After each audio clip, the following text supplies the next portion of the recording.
Nabi pergi ke Taif 100 km dari Masjidil Haram. Apa yang dilakukan Nabi? Nabi ingin menjumpai satu kaum bernama Bani Saqif dengan berharap dakwah Nabi diterima di Taif. Apa yang terjadi? 10 hari Nabi di kota Taif, dakwah Nabi tak diterima di kota Taif. Bani Saqif bukannya menyambut Nabi, malah melempar Nabi dengan batu dan kotoran unta. Menetes air mata Nabi, berdarah kepala Nabi sampai dengan kaki. Dari sana Nabi keluar dilempar oleh orang-orang Taif, singgah di sebuah kebun kurma milik seorang Yahudi, hamba sahayanya bernama Addas. Kalau kita berangkat umroh, kita akan ketemu dengan masjid kecil bernama Masjid Addas. Addas itulah yang memberikan setangkai anggur kepada Nabi ketika kepala Nabi berlumuran darah, dilempar oleh orang-orang Taif dengan batu dan kotoran unta. Dari sanalah Nabi berangkat, pergi berjalan ke tempat orang mengambil bikor Qarnil Manazil. Kemudian Nabi berdoa dengan doa yang sangat luar biasa. Apa doa Nabi di Taif? Ya Allah, aku kadukan urusanku, aku kadukan kelemahan dan kebodohanku dalam urusanku kepada manusia. Mau kau serahkan aku kepada orang Taif yang akan membunuhku, atau kau jaga aku di bawah kasih sayangmu. Tidaklah mengapa ya Allah, asalkan kau jangan membenciku, asalkan kau jangan marah kepadaku. Doa Nabi menggetarkan aras. Allah perintahkan 2 malaikat penjaga bukit Taif datang kepada Nabi. Apa kata malaikat? Ya Rasulullah, perintahkan kami saat ini juga. Perintahkan kami. Kalau kau ingin perintahkan kami hancurkan Taif, kami akan hancurkan 2 bukit Taif ini. Kami matikan orang Taif hari ini juga. Tapi apa kata Nabi? Jangan. Hari ini orang Taif tidak beriman kepada Allah. Tapi suatu saat dari lembah ini akan lahirlah orang yang menyebut nama Allah Subhanahu wa ta'ala. Betullah doa Nabi. Dari lembah Taif ini lahirlah perawi hadis yang paling besar, termasuk kelompok para sahabat, kelompok Ahlus Suffah. Hadisnya banyak kita baca sampai hari ini. Sahabat itu bernama Abu Hurairah radhiyallahu an, lahir dari negeri Taif.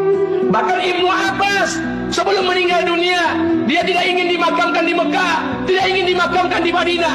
Begitu tingginya makam di Mekah dan Madinah. Tapi Ibnu Abbas tidak menginginkannya. Ibnu Abbas menginginkan dimakamkan di Taif. Maka orang ke Taif akan berziarah ke makam Ibnu Abbas. Yang di sebelah kirinya dibangun maktab pustaka, yang di sebelah kanannya dibangun masjid Ibnu Abbas. Dari Taif lahirlah orang beriman kepada Allah. Kisah Rasulullah meninggalkan Abu Bakar tanpa salam. Dikisahkan, saat Rasulullah tengah bersama dengan Abu Bakar, datanglah seorang Arab Badui menghampiri Abu Bakar lalu mencaci makinya. Namun Abu Bakar tidak menggubrisnya sedikitpun. Untuk kedua kalinya, Arab Badui itu kembali mencaci Abu Bakar, namun Abu Bakar hanya terdiam. Namun untuk yang ketiga kalinya, Abu Bakar membalas cacian Arab Badui itu dengan cacian yang sama pula. Seketika, Rasulullah pergi meninggalkan Abu Bakar begitu saja. Menyaksikan itu, Abu Bakar segera mengejar Rasulullah seraya berkata, "Wahai baginda Nabi, kenapa engkau tiba-tiba pergi?" Rasulullah menjawab, "Ketika kamu dicaci maki orang Arab Badui tadi, kamu tetap diam dan bersabar. Aku melihat malaikat datang mengelilingimu ketika dicaci untuk kedua kalinya, dan kamu juga masih bersabar. Aku melihat jumlah malaikat yang datang mengelilingimu bertambah banyak. Namun ketika dicaci untuk yang ketiga kalinya, kamu membalas cacian tersebut. Aku melihat malaikat yang tadi berkumpul, pergi meninggalkanmu, dan digantikan oleh iblis-iblis yang datang mengelilingimu. Aku tidak bisa berkumpul dengan iblis, karena itulah aku pergi meninggalkanmu."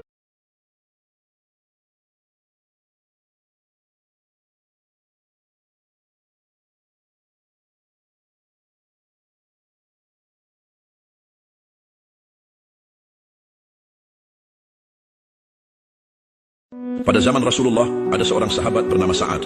Hari itu ia meninggal dunia. Tidak seperti biasanya Rasulullah begitu sibuk mengurusi jenazah orang ini.